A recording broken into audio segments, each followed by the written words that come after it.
Bom, pessoal, ainda falando de processo cautelar e ainda falando de características do processo cautelar, vamos falar de mais uma característica. Vamos falar agora da revogabilidade. A medida cautelar, ela é revogável. Como assim? O juiz pode revogá-la a qualquer momento. Ela é provisória, né? A gente viu na última aula, ela é uma medida provisória, não tem a intenção nem a aptidão para se perpetuar no tempo. Então, ela é essencialmente revogável. O juiz te concedeu uma medida cautelar hoje, porque ele entendeu que estavam presentes a fumaça do bom direito, o perigo da demora, e aí ele te concedeu a medida cautelar.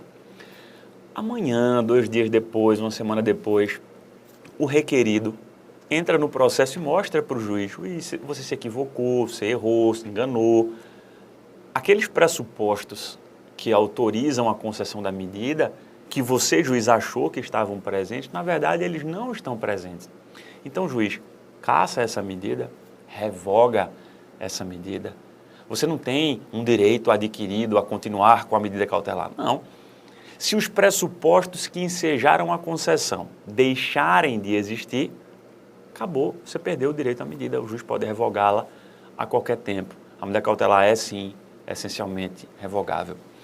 Uma outra característica do processo cautelar é a inexistência de coisa julgada material. A sentença a ser proferida na ação cautelar, no processo cautelar, ela não tem, em regra, a aptidão para se tornar imutável, indiscutível em todo e qualquer processo. Ela não faz coisa julgada material, em regra. Por que não? Sinceramente, por um motivo óbvio.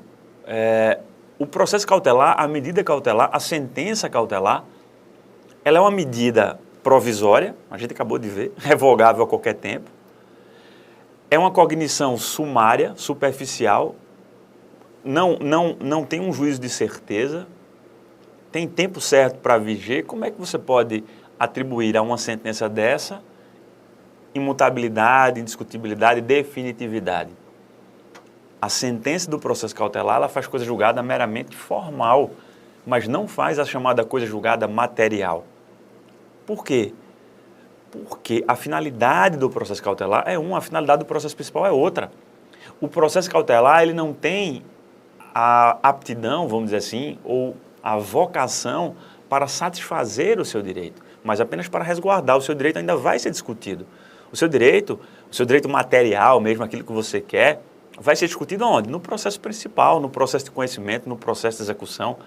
Tanto é que o que se discute no processo cautelar não repercute, em regra, no processo principal.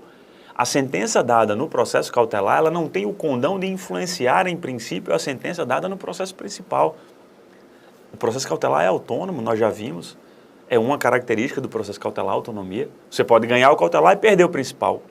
Perder o cautelar e ganhar o principal. Há uma exceção, e essa exceção é que cai em prova. Professor, como assim exceção? Há uma hipótese em que a sentença dada no processo cautelar faz coisa julgada material e aí influencia diretamente o processo principal. E aí condiciona o processo principal, às vezes até inviabiliza o processo principal.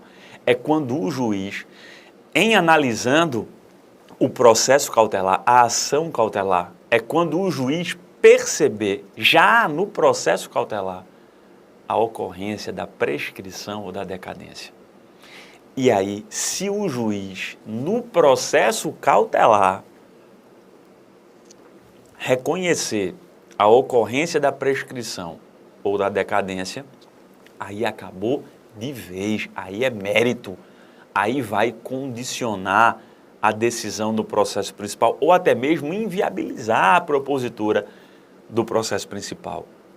Por quê? Porque, em regra, a sentença cautelar não influencia a sentença a ser proferida no processo principal, salvo se o juiz reconhecer desde logo a ocorrência da prescrição ou da decadência. Cuidado com essa exceção, porque ela é corriqueira, ela é frequente em prova. E isso que eu estou lhe dizendo, o artigo 810 do Código de Processo Civil, ele também lhe diz. E eu falei para vocês na primeira aula aqui do processo cautelar, o que eu vou falar agora está a partir do artigo lá 796 até o artigo 812. Tudo que a gente está falando, essas características que a gente está comentando aqui, o que eu vou falar daqui a pouco para você, está tudo dentro desse intervalo de artigos, porque a gente está falando das disposições gerais do processo cautelar que se encontram dentro desse intervalo de artigos 796 até mais ou menos o artigo 812 do Código de Processo Civil. Porque, salvo engano, já no 813 já começa arresto, depois já entra sequestro, que são medidas cautelares típicas, específicas, nominadas. Daqui a pouco a gente vai falar um pouco mais sobre isso. Qual a última característica do processo cautelar? Fungibilidade. Fungibilidade. Poxa, fungibilidade como assim? Na verdade, pessoal, no processo cautelar, o juiz ele não está preso, ele não está amarrado ao que o autor pediu na petição inicial do processo cautelar. Como assim? Você chega para o juiz e diz, juiz, eu quero que você apreenda um determinado bem do meu devedor, para que quando eu entrar com a execução, esse bem já esteja separado. Então, eu quero que você apreenda esse bem para a gente discutir a propriedade desse bem, porque eu está correndo um sério risco dele dar fim, dele sumir, dele esconder esse bem. Então, acautela esse bem, deposita esse bem no lugar seguro para a gente poder discutir com calma isso aí. Você pediu uma medida X. Se por acaso o juiz entender que aquela medida que você pediu não é a mais eficaz para acautelar o seu direito, ele pode simplesmente trocar. Ah, você pediu um arresto, o juiz vai lhe dar uma caução. O juiz vai dizer, não, eu não vou apreender um determinado bem, eu não vou apreender bens do devedor. Eu vou determinar que o devedor preste uma caução. Pronto, seu crédito vai estar caucionado. Não vamos restringir nenhum bem, mas ele vai prestar uma caução. Você pediu uma coisa, o juiz lhe deu outra. Mas peraí, e pode isso? No processo cautelar pode. Porque o juiz ele está vinculado à medida cautelar apta, mais eficaz para resguardar o seu direito, para acautelar uma situação. Pode ser aquela que você pediu ou outra. Quem vai dizer é o juiz. O juiz não se vincula no processo cautelar ao pedido feito pelo autor na petição inicial. E isso é uma exceção ou isso é uma atenuação, e isso cai em prova, isso que eu vou lhe falar agora, é uma flexibilização a um princípio que nós estudamos aqui no nosso curso, no módulo 1. Mais precisamente quando nós falamos sobre o juiz, mais especificamente quando nós estudamos o artigo 128 do Código. Nós estudamos aqui no artigo 128, na aula do juiz, nós estudamos um tal de princípio da adstrição, que também é chamado de princípio da correlação, que também é chamado de princípio da congruência. Você deve lembrar. Tá, professor, mas o que é isso? Eu disse aqui para você, a petição inicial fixa os limites da sentença, ou seja, quando o juiz for proferir a sentença, ele está limitado àquilo que foi posto na petição inicial. Até porque o artigo 128 do CPC, ele diz assim, o juiz decidirá a lide nos limites em que ela foi proposta. Aonde é que a lide foi proposta? Aonde é que a lide foi apresentada? Dentro da petição inicial. Moral da história, quando o juiz for sentenciar, ele está adstrito, vinculado aos termos da petição inicial. Entre a sentença e a petição inicial tem que haver uma necessária correlação. Entre a sentença e a petição inicial tem que haver uma necessária congruência. Princípio da adstrição, correlação ou congruência. E eu disse, se o juiz por um acaso se desgarrar, se desvincular, se desvencilhar da petição inicial, ele corre o risco de proferir uma sentença ultra petita, né? Está dando mais do que foi pedido, extra petita, está jogando fora do que foi pedido. Ou citra petita, que também é chamada de infra petita. É quando ele é omisso, é quando ele não analisa todas as questões que foram postas para ele julgar. Por isso que o juiz na sentença deve se ater ao que está na petição inicial. Só que aqui, no processo cautelar, a coisa é diferente. No processo cautelar, a característica da fungibilidade que está presente no processo cautelar mitiga, atenua, e essas são as expressões de prova. O princípio da adstrição no processo cautelar é mitigado pela fungibilidade, tá certo? o princípio da adstrição no processo cautelar é atenuado pela característica da fungibilidade. Tá certo. No processo cautelar, o juiz poderá trocar, substituir uma medida cautelar por outra, sem que isso seja uma sentença ultra ou extra petita. Tá certo. O juiz pode fazer tudo isso. O juiz tem esse poder de acautelar. O que interessa ao juiz é qual a medida mais eficaz, mais adequada para afastar esse perigo de dano, essa situação de perigo. Ah, é a que o autor pediu? Beleza, vou dar. Ah, não é? Eu vou dar a que me pareça mais adequada. E não estarei dando uma sentença ultra petita, nem uma sentença extra petita, nem estarei agredindo o princípio da adstrição, correlação ou congruência que está no artigo 128. Estarei, pura e simplesmente, acautelando o direito do autor com a medida que me pareça mais adequada, porque esse poder o juiz tem no processo cautelar. Ele não se vincula ao pedido do autor na petição inicial. Não se vincula à pretensão, à medida cautelar pleiteada pelo autor dentro da petição inicial. Vamos agora a um outro tópico. Vamos agora falar de um assunto muito comum dentro do assunto cautelar, dentro do processo cautelar, muito comum também em prova, que é o chamado poder geral de cautela do juiz. E vocês vão perceber que todos os assuntos que a gente vai falar agora, eles estão direta ou indiretamente ligados às características do processo cautelar. Por isso que eu coloquei as características logo no começo, logo na introdução, para dar uma base, para lhe mostrar a essência do processo cautelar. Porque agora vai ficar mais fácil de você aprender. Então, vamos agora falar um pouco sobre poder geral de cautela do juiz. Vamos para o nosso slide, vamos para o artigo do Código. Poder geral de cautela, pessoal, ele está no artigo 798 do CPC,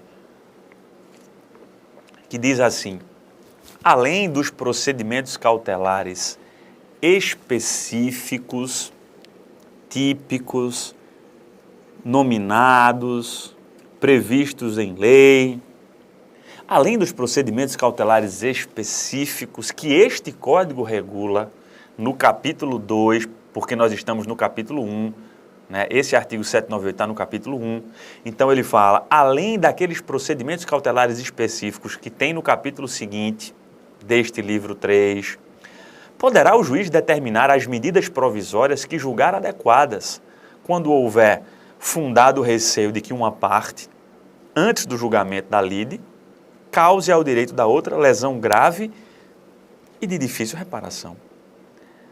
Tá, pessoal, o que é que o Código está dizendo aqui? O que o Código está dizendo é, toda vez que estiverem presentes a fumaça do bom direito e o perigo da demora, o juiz poderá conceder uma medida cautelar para acautelar o direito da parte, ainda que aquela providência que a parte pediu não esteja prevista em lei. O que é que o artigo 798 quer nos dizer, esse poder geral de cautela? Existem, pessoal, as chamadas medidas cautelares nominadas, específicas, típicas, previstas no CPC. Como a gente tem aí arresto, sequestro, alimentos provisionais, busca e apreensão, caução, produção antecipada de prova. Se você vir a partir do artigo 813, você vai ver que há uma sequência de medidas cautelares específicas, nominadas, típicas, previstas em lei. Mas o que o Código está dizendo é, essas medidas são meramente exemplificativas. Se o juiz achar que precisa fazer uma outra medida, tomar uma outra providência cautelar que não esteja no CPC, ele deve fazer, em nome de um poder geral de cautela. E é aquela história da provisoriedade, é aquela história da fungibilidade, é aquela história da revogabilidade. O juiz deve se ater a qual é a medida mais eficaz, qual é a providência cautelar mais eficaz, qual é a medida cautelar que eu vou tomar para proteger o direito da parte, para resguardar dos riscos da demora, afastar o perigo na demora. É uma que está prevista em lei? Ótimo, não é, não tem problema. Um dos exemplos que eu venho me utilizando aqui, nessas nossas aulas de processo cautelar, é a sustação de protesto. É quando você tem um título protestado, ou seja, seu nome está negativado indevidamente e você quer sustar esse protesto. porque você vai discutir a dívida e tal. Só que a sustação de protesto, ela é uma medida cautelar inominada, atípica, não está prevista na lei, não tem no código isso aí. Não está prevista no código, mas no dia a dia acontece muito.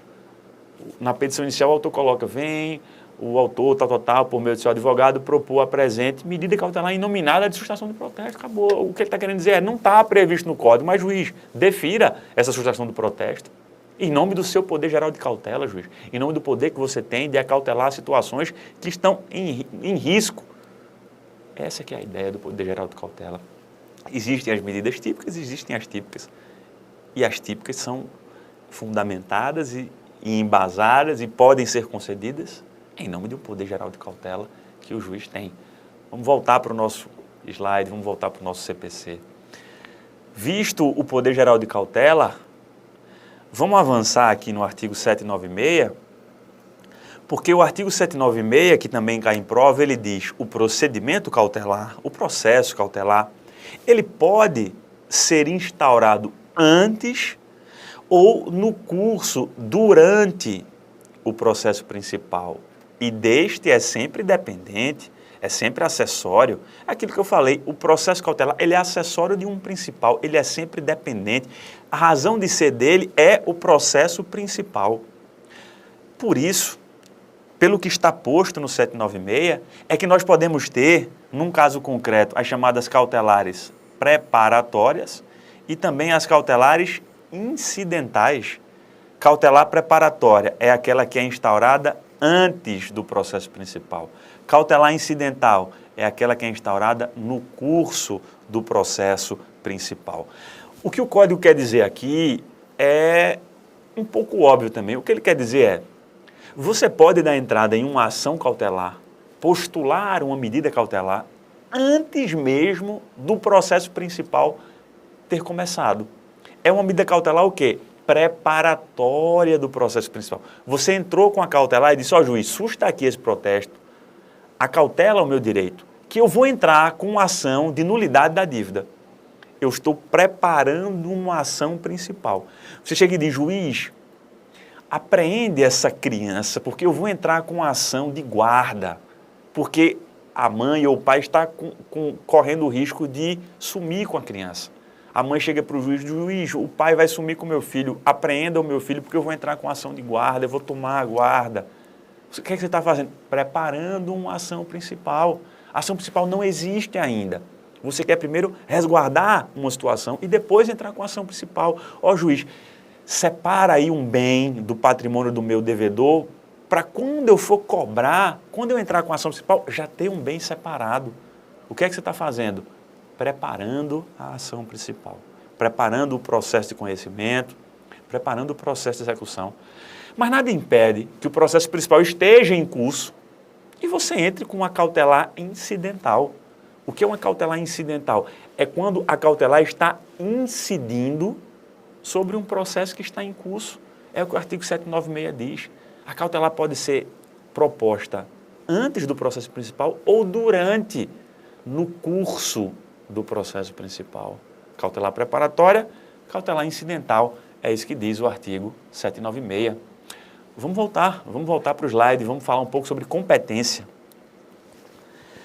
O artigo 800, ele fala sobre competência, ou seja, perante quem eu vou dar entrada na minha ação cautelar? Qual é o órgão jurisdicional competente para julgar a minha ação cautelar? Aí vem o artigo 800 e diz, se a sua cautelar ela é incidental, elas serão requeridas ao juiz da causa. É lógico. A sua ação principal está tramitando na 4ª Vara Cível. Você tem que propor a sua ação cautelar incidental diretamente aqui. Ela vai ser distribuída por dependência à ação principal que está na 4ª Vara Cível. Agora, se ela é preparatória, ou seja, não existe uma ação principal ainda, você vai ajuizar essa ação perante o órgão jurisdicional que seria competente para conhecer da sua ação principal. O advogado vai fazer o seguinte na cabeça dele, qual é a minha ação principal? Qual é a ação principal que eu vou entrar? Ah, é uma ação X, beleza. Essa ação X eu teria de propor aonde? Qual seria o órgão competente para julgar a minha ação X? Pronto, é nesse mesmo lugar que eu vou dar entrada na minha ação cautelar preparatória. Aí você pode dizer, sim, professor, mas como é que eu vou saber, como é que eu faço para saber qual órgão jurisdicional competente? Aí eu vou pedir que você volte ao módulo 1 e assista de novo a nossa aula sobre competência, porque lá estão os critérios determinativos da competência. Lá nós falamos sobre competência em razão da matéria, competência em razão da pessoa, competência em razão do valor, competência funcional, competência territorial. Então, para você descobrir qual é o órgão competente, você tem que aplicar esses critérios. Eis aí o artigo 800. E aí o parágrafo único ele diz, ó, se você já deu entrada num recurso, né, já deu entrada numa apelação, você tem que requerer a medida cautelar não mais ao juiz da causa, mas você tem que requerer diretamente ao tribunal. Vê o que diz o código. Interposto, queria que você sublinhasse, interposto o recurso, a medida cautelar será requerida diretamente ao tribunal. Então, o artigo 800 ele está falando de quê? Competência. Onde é que eu vou propor minha ação cautelar quando ela for preparatória? Onde é que eu vou propor quando ela for incidental? E onde é que eu vou propor quando eu já dei entrada num recurso? Quando eu já tenho um recurso interposto? Eis aí o artigo 800. Avançando, a gente vai falar um pouco sobre a petição inicial.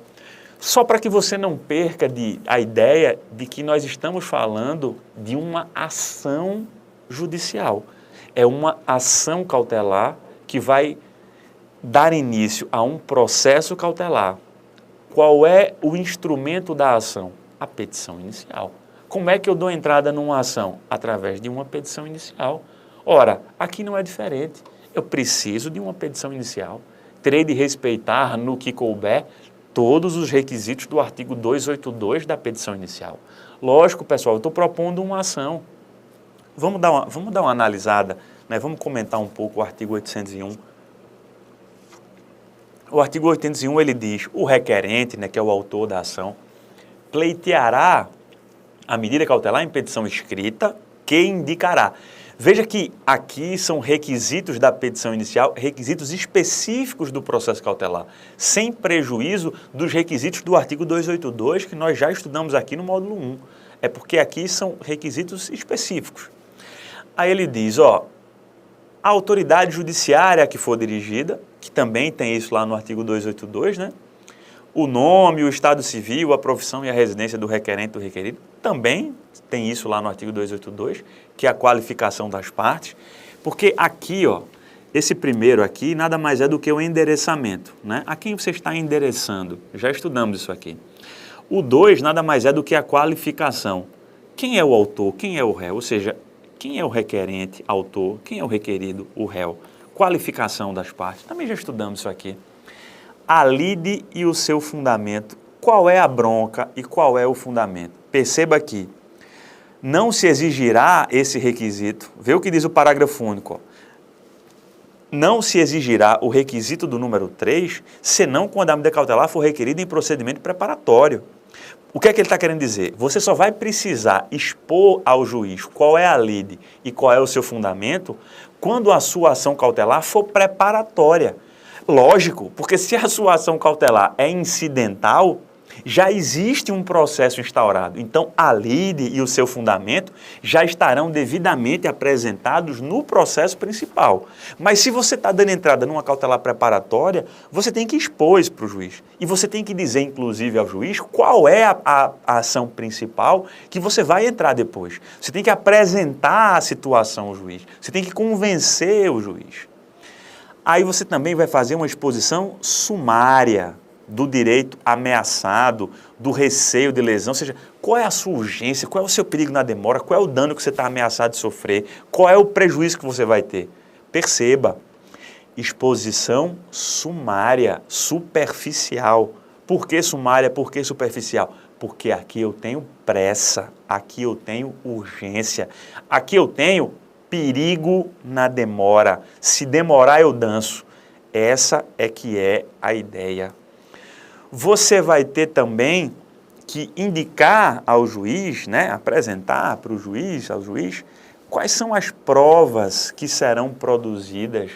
Tudo para provar o quê? O mérito da sua ação cautelar, que é o quê?